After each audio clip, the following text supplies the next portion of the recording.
अगर आरक्षण का सही अर्थ समझना है तो ये वीडियो पूरी देखें। आज हमारे देश में जिस चीज को सबसे ज्यादा खतरे में बताया जाता है वो है भारत का संविधान, और इसी संविधान की रचना बाबा साहब भीमराव आम्बेडकर ने की है। वर्ष 1891 में डॉक्टर आम्बेडकर का जन्म हुआ था और उन्हें भारत के संविधान का चीफ आर्किटेक्ट भी कहा जाता है। हमारे देश में डॉक्टर आम्बेडकर के नाम पर कई दशकों से राजनीति होती आई है और भारत में कुल मिलाकर छोटी बड़ी 2858 पार्टियां हैं, जिनमें से 212 पार्टियां ऐसी हैं जो खुद को आम्बेडकर के सिद्धांतों से प्रेरित बताती हैं और इनके नेता आम्बेडकर के नाम की ठेकेदारी करके सत्ता हासिल करने की कोशिश करते रहते हैं। लेकिन आज हम आपको यह बताएंगे कि इनमें से किसी ने भी आप लोगों तक आम्बेडकर के असली विचारों को पहुंचने नहीं दिया। आज हम डॉक्टर आम्बेडकर के कुछ ऐसे विचार लेकर आए हैं जिन्हें मानना तो दूर बल्कि भारत के लोगों ने ठीक उनके विपरीत काम किया है, और आप भी आज हैरान रह जाएंगे। इसलिए डॉक्टर आम्बेडकर के जन्मदिन को मनाना, लोगों को बधाई देना तो एक तरीके से एक परंपरा सी बन गई है और सभी लोग उसे निभा देते हैं। लेकिन डॉक्टर आम्बेडकर को ठीक से समझा कोई नहीं। असल में आजाद भारत को लेकर आम्बेडकर के जितने भी विचार थे और वो जिस तरह के भारत का सपना देखते थे, उन विचारों का कभी पालन हुआ ही नहीं। आम्बेडकर मानते थे कि कोई भी नेता देश से बड़ा नहीं होता और इसीलिए किसी भी नेता की मूर्ति लगाकर उसकी पूजा करना इस देश के नागरिकों के लिए सही नहीं होगा। यानी आम्बेडकर नेताओं की प्रतिमा लगाकर उन्हें स्मरण करने के खिलाफ थे। लेकिन भारत के नेताओं ने इसी देश में आम्बेडकर की हजारों मूर्तियां बनवाई और उनके नाम पर चुनाव में वोट मांगे, और कुछ मीडिया रिपोर्ट्स के मुताबिक आज पूरे देश में सबसे ज्यादा मूर्ति डॉक्टर आम्बेडकर की ही है। और ऐसा नहीं कि डॉक्टर आम्बेडकर ये कहकर गए हो कि मेरी मूर्ति बनवाई जाए, बल्कि वो तो इसके खिलाफ थे। असल में उनकी प्रतिमाएं बनाकर अलग अलग पार्टियां वोट बटोरना चाहती हैं, अपनी मार्केटिंग करना चाहती, और ये स्थिति तब है जब वहां से लगभग 80 साल पहले 18 जनवरी 1943 को डॉक्टर आम्बेडकर ने कहा था कि वो मूर्तियों के उपासक नहीं है, वो उन्हें तोड़ने में विश्वास रखते हैं। इसी भाषण में वो ये भी बताते हैं कि उनके लिए यह कहा जाता है कि वो महात्मा गांधी और मोहम्मद अली जिन्ना से नफरत करते हैं, जबकि ऐसा नहीं है। वो गांधी और जिन्ना को नापसंद करते हैं क्योंकि वो किसी भी नेता की बजाय अपने देश से प्यार करना ज्यादा जरूरी समझते हैं। आम्बेडकर ने अपने इस भाषण में यह बात भी कही थी कि उन्हें उम्मीद है कि भारत के लोग एक दिन ये बात जरूर सीखेंगे कि कोई भी नेता देश से बड़ा नहीं होता और नायक पूजा का सच भारत में हमेशा कठोर और दुर्भाग्यपूर्ण ही होगा। ये कहकर गए वो यह शब्द डॉक्टर आम्बेडकर के थे, लेकिन हमारे देश में इस पर जरा भी अमल नहीं हुआ और हमारे देश के नेताओं ने उन्हीं की प्रतिमाएं भारत में बनवाई और उन्हीं की नहीं। आज हमारे देश में सबसे जो बड़ी परंपरा है राजनीति में, वो नेताओं की प्रतिमा बनाना और हर जगह बनाकर उन्हें लगा देना, यह हमारे देश की परंपरा बन चुकी है।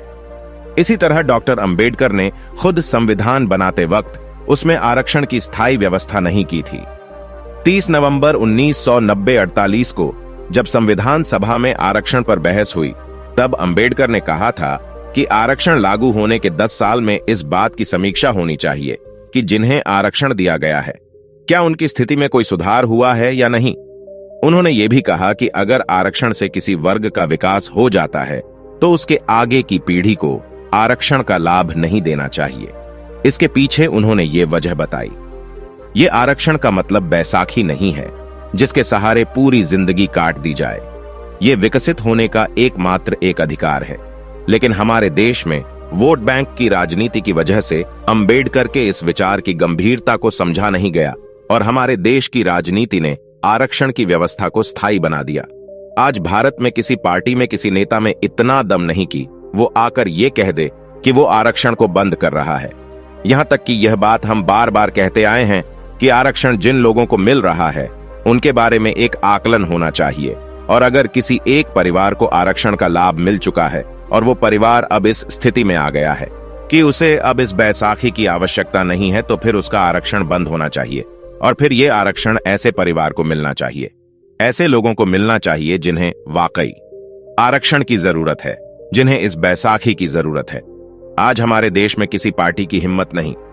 अंबेडकर के जो अनुयायी हैं, अंबेडकर के नाम पर जो राजनीति कर रहे हैं, उनमें भी ये हिम्मत नहीं है कि वो डॉक्टर अंबेडकर के इस विचार को अपने लोगों के सामने स्वीकार कर ले। कोई इस बारे में बात भी नहीं करेगा क्योंकि जैसे ही वो ऐसा करेंगे चुनाव हार जाएंगे। इसलिए डॉक्टर अंबेडकर ने तो आरक्षण को समाज के को सुधारने के लिए पेश किया था देश के सामने, लेकिन उनके चेलों ने, उनके शिष्यों ने इसे चुनाव जीतने का एक फॉर्मूला बना लिया। डॉक्टर अंबेडकर भारत बंद और सत्याग्रह जैसे पारंपरिक आंदोलनों के भी खिलाफ थे, लेकिन हमारे देश के लोगों ने उनके इस विचार को भी कभी नहीं अपनाया। वर्ष 1949 में संविधान सभा में दिए अपने आखिरी भाषण में अंबेडकर ने कहा था कि भारत को अगर आगे बढ़ना है तो उसे प्रजातंत्र में विरोध जताने की उन परंपराओं को छोड़ना होगा जिनमें सत्याग्रह और असहयोग जैसे आंदोलन किए जाते हैं।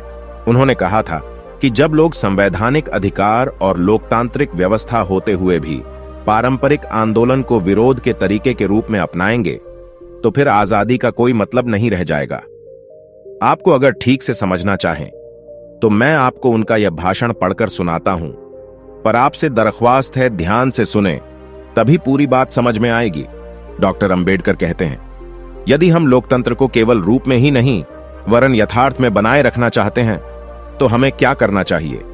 मेरे विचारों अनुसार सबसे पहले हमें यह करना चाहिए कि अपने सामाजिक और आर्थिक उद्देश्यों की पूर्ति के लिए हमें संवैधानिक रीतियों को दृढ़तापूर्वक हम अपनाएं। इसका अर्थ यह है कि क्रांति की निर्मम रीतियों का हम परित्याग करें। इसका अर्थ यह है कि सभी ने अवज्ञा, असहयोग और सत्याग्रह की रीति का हम परित्याग करें। आर्थिक तथा सामाजिक उद्देश्यों की पूर्ति के लिए जब कोई मार्ग ना रहे तब तो इन असंवैधानिक रीतियों का अपनाना बहुत कुछ रूप में न्यायपूर्ण हो सकता है, पर जब संवैधानिक रीतियों का मार्ग खुला हुआ है कि इन असंवैधानिक रीतियों का अपनाना कभी न्याय संगत नहीं हो सकता। ये रीतियां अराजकता के सूत्रपात के अतिरिक्त और कुछ नहीं है, और जितना शीघ्र इनका परित्याग किया जाए उतना ही हमारे लिए अच्छा होगा। ये बात डॉक्टर अंबेडकर ने इसलिए कही क्योंकि उनके मुताबिक जब इस तरह की सविनय अवज्ञा का जो दौर चल रहा था, असहयोग आंदोलन चल रहा था, सत्याग्रह चल रहा था, यानी इस तरह के जो विरोध प्रदर्शन जो होते थे, ये जब तक हम गुलाम थे, दूसरा देश हम पर शासन कर रहा था, यानी अंग्रेज शासन कर रहे थे, हम गुलाम थे, हम अपनी आजादी के लिए लड़ रहे थे, तब तक ये सत्याग्रह, ये धरने प्रदर्शन, ये हड़ताल, ये सारी जो चीजें हैं, ये भारत बंद, असहयोग आंदोलन, तब तक तो इसके लिए कोई जगह थी, क्योंकि हम किसी विदेशी ताकत के खिलाफ लड़ रहे थे और उससे हम असहयोग करना चाहते थे। लेकिन जब हमारा देश आजाद हो चुका है और जब हमारे देश में एक संविधान बन चुका है, हमारे देश में नियम कानून बन चुके हैं, और वो भी हमारे देश के लोगों ने बनाए हैं, हमारे अपने नेताओं ने बनाए हैं, हमारी अपनी चुनी हुई सरकार ने बनाए हैं, तो फिर हम अपने ही देश के संविधान के खिलाफ, अपने ही देश की व्यवस्था के खिलाफ असहयोग कैसे कर सकते हैं? उसके खिलाफ आंदोलन कैसे कर सकते हैं? उसके खिलाफ प्रोटेस्ट कैसे कर सकते हैं? इसीलिए उन्होंने कहा कि आजादी मिलते ही अब इस तरह के आंदोलन, भूख हड़ताल, बंद वगैरह समाप्त हो जाने चाहिए। लेकिन ऐसा कभी नहीं हुआ, और आप देखते हैं कि आज भी हमारे देश में प्रोटेस्ट करने का जो तरीका है वही चल रहा है जो अंग्रेजों के जमाने में चलता था। यानी उसी तरह की भूख हड़ताल होती है, उसी तरह के बंद किए जाते हैं, चक्का जाम किया जाता है, असहयोग आंदोलन किया जाता है, धरने पर बैठा जाता है, विरोध प्रदर्शन किए जाते हैं, सड़कों को रोक दिया जाता है। इस तरह की चीजें आज भी की जाती है। इसी तरह अंबेडकर भारत में एक देश एक कानून की व्यवस्था चाहते थे और यूनिफॉर्म सिविल कोड लाने के पक्ष में थे। लेकिन हमारे देश की पार्टियों ने मुस्लिम तुष्टीकरण के लिए कभी भी इस पर विचार करना तक जरूरी नहीं समझा। 23 नवंबर 1990-48 को संविधान में यूनिफॉर्म सिविल कोड पर जोरदार बहस हुई थी, जिसमें एक प्रस्ताव रखा गया कि सिविल मामलों के निपटारे के लिए देश में एक समान कानून होना चाहिए या नहीं। लेकिन उस समय संविधान सभा के सदस्य मोहम्मद इस्माइल साहिब, नजीरुद्दीन अहमद महबूब अली बेग, साहब बहादुर पोकर साहब बहादुर और हुसैन इमाम ने एक मत से इसका विरोध किया, और उस समय संविधान सभा के सभापति डॉक्टर राजेंद्र प्रसाद और तमाम बड़े कांग्रेस नेता भी इसके खिलाफ थे, जबकि अंबेडकर इसका समर्थन कर रहे थे। और उस दिन उन्होंने संविधान सभा में कहा था कि रूढ़िवादी समाज में धर्म भले ही जीवन के हर पहलू को संचालित करता हूं, लेकिन आधुनिक लोकतंत्र में धार्मिक क्षेत्र अधिकार को घटाए बगैर असमानता और भेदभाव को दूर नहीं किया जा सकता। सोचिए डॉक्टर अंबेडकर कितने दूरदर्शी थे। उन्होंने 74 वर्ष पहले ही यह कह दिया था कि अगर देश को एक समान कानून नहीं मिला तो देश के सामने ऐसी खतरनाक स्थिति पैदा होगी जो आज हमारे सामने है। अंबेडकर ने इसके लिए संविधान में अलग से व्यवस्था की थी, जिसके तहत भारत के संविधान का आर्टिकल 44 ये निर्देश देता है कि उचित समय पर सभी धर्मों के लिए पूरे देश में एक समान कानून लागू होना चाहिए। डॉक्टर अंबेडकर जब तक जीवित रहे, उन्होंने भारत की जाति व्यवस्था से जुड़ी कुरीतियों का हमेशा विरोध किया, लेकिन उनके नाम पर राजनीति करने वाली पार्टियां आज भी चुनावों में जातियों की सोशल इंजीनियरिंग करती है। आजकल आपने देखा होगा, भारत की राजनीति में सोशल इंजीनियरिंग शब्द का बड़ा प्रयोग किया जाता है और नेता बड़े फख्र से बताते हैं कि हमने सोशल इंजीनियरिंग कर दी। आज भारत की राजनीति से जाति ऐसे चिपक गई है कि जैसे ये कभी भारत को छोड़कर जाएगी ही नहीं। अंबेडकर को भारत की राजनीति में हमेशा से एक एक औजार की तरह इस्तेमाल किया गया और उनके नाम पर कई पार्टियों ने चुनाव भी जीते, सरकार भी बनाई। दलितों के नाम पर, दलितों के उत्थान के नाम पर जो नेता आए, उन्होंने अपने लिए बड़े बड़े बंगले बना लिए, सैकड़ों करोड़, हजारों करोड़ की प्रॉपर्टी उन्होंने बना ली और जीवन के हर ऐशो आराम उन्होंने अपने लिए इकट्ठा कर लिया। दलितों के नाम पर, डॉक्टर अंबेडकर के नाम पर। लेकिन एक सच ये भी है कि खुद अंबेडकर आजाद भारत का अपना पहला चुनाव हार गए थे। 1951 और 52 में हुए पहले लोकसभा चुनाव में डॉक्टर भीमराव अंबेडकर ने जवाहरलाल नेहरू की कांग्रेस पार्टी के खिलाफ शेड्यूल्ड कास्ट फेडरेशन नाम से अपनी एक पार्टी बनाई, जिसने देश भर के 10 राज्यों में 35 सीटों पर चुनाव लड़ा था। यह पहला लोकसभा चुनाव हुआ था, तब की बात है, लेकिन उनकी पार्टी को 35 में से केवल 2 सीटें मिली थीं और डॉक्टर अंबेडकर खुद बॉम्बे लोकसभा सीट से चुनाव हार गए और वो चौथे नंबर पर रहे।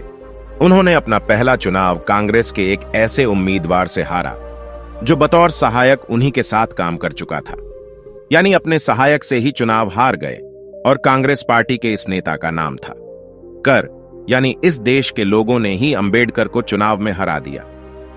इसलिए एक बात समझने वाली है कि अंबेडकर का नाम इस्तेमाल करके चुनाव जीता तो जा सकता है, लेकिन अंबेडकर के सिद्धांतों का इस्तेमाल करके आप सिर्फ चुनाव हार सकते हैं और कुछ नहीं।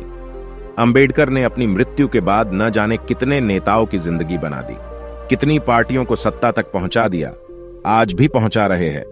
कितने वोट उनको दिलवा दिए, लेकिन वो खुद चुनाव हार गए। इसलिए हार गए क्योंकि उनके जो विचार थे, उनके जो सिद्धांत थे, वो सही थे, वो सच के साथ थे। और हमारी जो राजनीति है वो झूठ पर खड़ी हुई है, धोखे पर खड़ी हुई है, जिससे पता चलता है कि उस समय भी हमारे देश के बहुत सारे लोग अंबेडकर को एक नेता के तौर पर तो पसंद करते थे, लेकिन वोट उन्हीं पार्टियों को देते थे जो मुस्लिम तुष्टिकरण की राजनीति करती थी।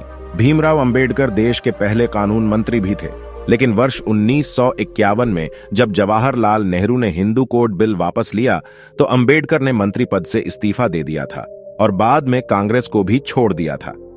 यह बिल 1951 में पेश हुआ था, जिसके तहत हिंदू धर्म में विवाह, संपत्ति के बंटवारे और महिलाओं को तलाक का अधिकार सुनिश्चित किया गया।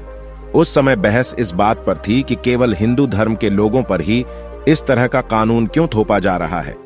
जब देश धर्मनिरपेक्ष है तो मुसलमानों के लिए ऐसा कोई कानून या बिल क्यों नहीं लाया गया। ये सारी बहस पहले आम चुनाव के समय हो रही थी, इसलिए नेहरू ने इस बिल को टाल दिया, ये सोचकर कि इस पर कुछ भी अगर करेंगे तो चुनाव में नुकसान हो जाएगा। यानी हमारे देश में शुरुआत से सरकार कोई भी फैसला जब लेती थी तो चुनावों को ध्यान में रखकर लेती थी। और इसी से नाराज होकर अंबेडकर ने कानून मंत्री के पद से अपना इस्तीफा दे दिया था। एक और बात, नेहरू ने स्वयं प्रधानमंत्री रहते हुए खुद को भारत रत्न पुरस्कार दिया था। खुद प्रधानमंत्री रहते हुए अपने आप को भारत रत्न दे दिया। इंदिरा गांधी को भी प्रधानमंत्री रहते हुए वर्ष 1971 में भारत रत्न मिल गया था और इसी तरह उनके बेटे राजीव गांधी को उनकी मृत्यु के 2 साल के बाद ही 1991 में मरणोपरांत भारत रत्न मिला। लेकिन भीमराव अंबेडकर को उनकी मृत्यु के 34 वर्षों के बाद भारत रत्न से सम्मानित किया गया था। इसी तरह सुभाष चंद्र बोस और सरदार पटेल को भी भारत रत्न का सम्मान तब मिला जब पीवी नरसिम्हा राव देश के प्रधानमंत्री बने। आज हम आपसे यही कहना चाहते हैं कि डॉक्टर अंबेडकर को असली श्रद्धांजलि वहीं होगी, यही होगी कि हम उनके असली विचारों का, उनके असली सिद्धांतों का अनुसरण करें, क्योंकि अंबेडकर के विचारों को ना मानना, उनके विपरीत काम करना उनका सबसे बड़ा अपमान होगा, जो कि हमारे देश के तमाम नेता, उनके नाम पर राजनीति करने वाली पार्टियां और उनके जो अपने आप को उनके अनुयायी बताते हैं, वो सब एक तरीके से डॉक्टर अंबेडकर का दिन रात हर रोज अपमान कर रहे हैं। आज मैं बस इतना ही कहना चाहूंगा, बाकी आगे वीडियो में। दोस्तों, आज की वीडियो में बस इतना ही। इस चैनल पर मैं सिर्फ बाबा साहेब के जीवन से जुड़ी छोटी बड़ी सभी जानकारी लेकर आता रहता हूं। यदि आप बाबा साहब को पसंद करते हो और इनके बारे में और अधिक जानना चाहते हो तो हमारे अंबेडकर साहब जी यूट्यूब चैनल को सब्सक्राइब कर ले। वीडियो को पूरा देखने के लिए धन्यवाद। आपका दिन शुभ हो।